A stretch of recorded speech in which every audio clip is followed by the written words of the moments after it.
जय हिंद। आपके अपने चैनल में मैं रविंद्र आपका बहुत बहुत स्वागत करता हूं। बीच में कुछ दिनों का एनालिसिस चैनल पे नहीं आया। मेरी तबीयत थोड़ी सी ख़राब थी, इसकी वजह से वो नहीं आ पाया, तो उसके लिए सॉरी। और वादा करता हूं कि इसके आगे हम ये कंटिन्यू वीडियो पोस्ट करते रहेंगे। अगर आपका ऐसा ही रिस्पांस हमें मिलते ही रहा तो 101% मैं मेरी तरफ से पूरी कोशिश करके ये एनालिसिस का वीडियो जो है वो डालने की कोशिश करूँगा। चलिए फिर स्टार्ट करते हैं 24 जनवरी 2025 के लिए निफ्टी का एनालिसिस। जहां तक निफ्टी का वीकली और डेली का बायस का सवाल है, तो वीकली और डेली बायस पे दोनों भी सिचुएशन में क्या बना हुआ है कि निफ्टी अ, अभी भी बेरिश है। भले ही पिछले 2 दिन से हमें ऊपर के साइड में मोमेंटम मिल रहा होगा, या ऊपर के साइड में मोमेंटम हमें देखने को मिल मिल मतलब देखा है हमने, ठीक है। तो बहुत ज़्यादा हम इसे बुलिश नहीं कह सकते, ये स्टिल अभी बेरिश ही है। ये थोड़ा बहुत रिट्रेसमेंट है। क्यों रिट्रेसमेंट ये आ रहा है? क्योंकि स्ट्रक्चर वाइज अगर देखा जाए तो यहाँ पे स्ट्रक्चर को ब्रेक किया गया है, और ये स्ट्रक्चर को ब्रेक करने के बाद थोड़ी बहुत क्यों ना हो एक रिट्रेसमेंट आनी चाहिए। अभी चार्ट के ऊपर या according SMC smart money concept के हिसाब से रिवर्सल का एक भी साइन चार्ट के ऊपर फिलहाल नहीं दिखाई दे रहा, ठीक है। और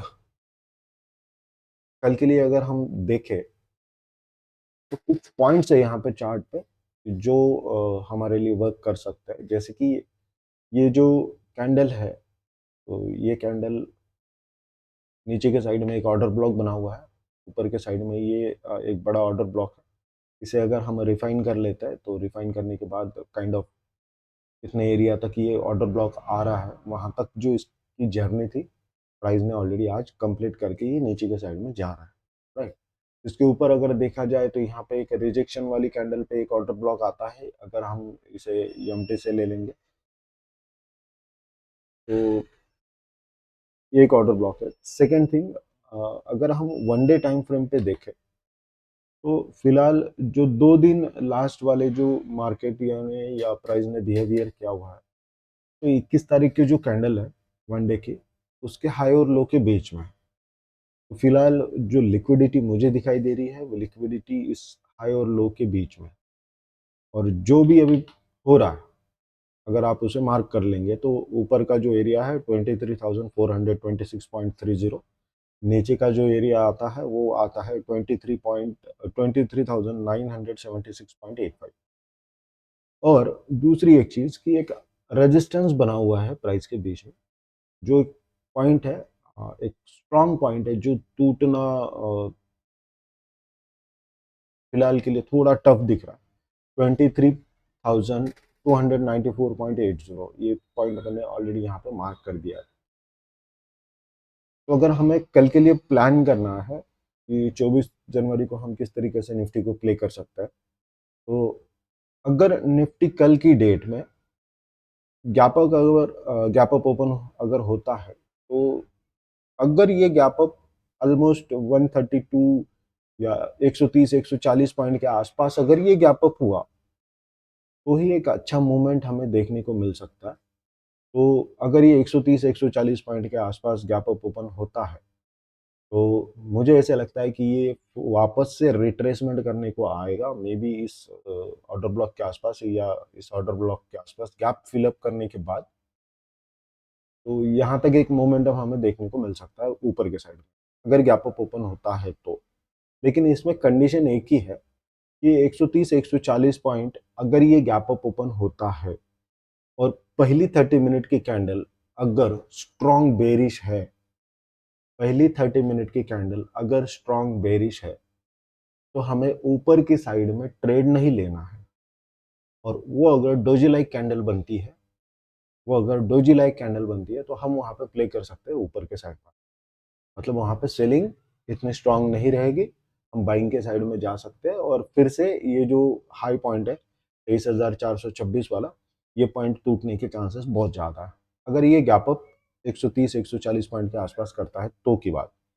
उसके बाद अगर देखा जाए, अगर गैप डाउन ओपन होता है, अगर ये गैप डाउन ओपन होता है तो गैप डाउन ओपन होने के बाद 50 पॉइंट के ऊपर की बात बोल रहा हूँ मैं, 60, 70, 80 पॉइंट अगर ये गैप डाउन ओपन होता है कि या 100 पॉइंट गैप डाउन ओपन होता है, तो ये जो एरिया है, इस एरिया से ये रिजेक्शन लेके फिर से इस यहाँ तक हम फिर से डाउन साइड जा सकते हैं।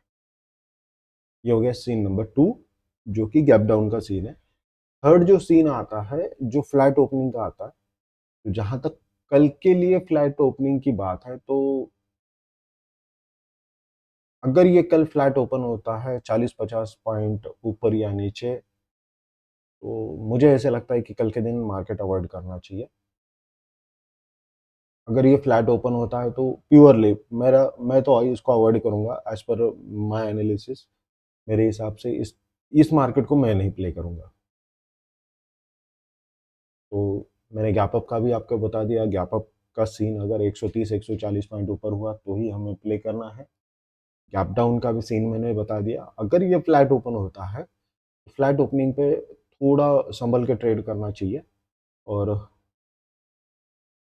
विद डिसिप्लिन विद डिसिप्लिन आप अगर ट्रेड कर रहे हो तो आपके लिए ये बहुत अच्छा होगा, राइट। तो थैंक यू फॉर वॉचिंग।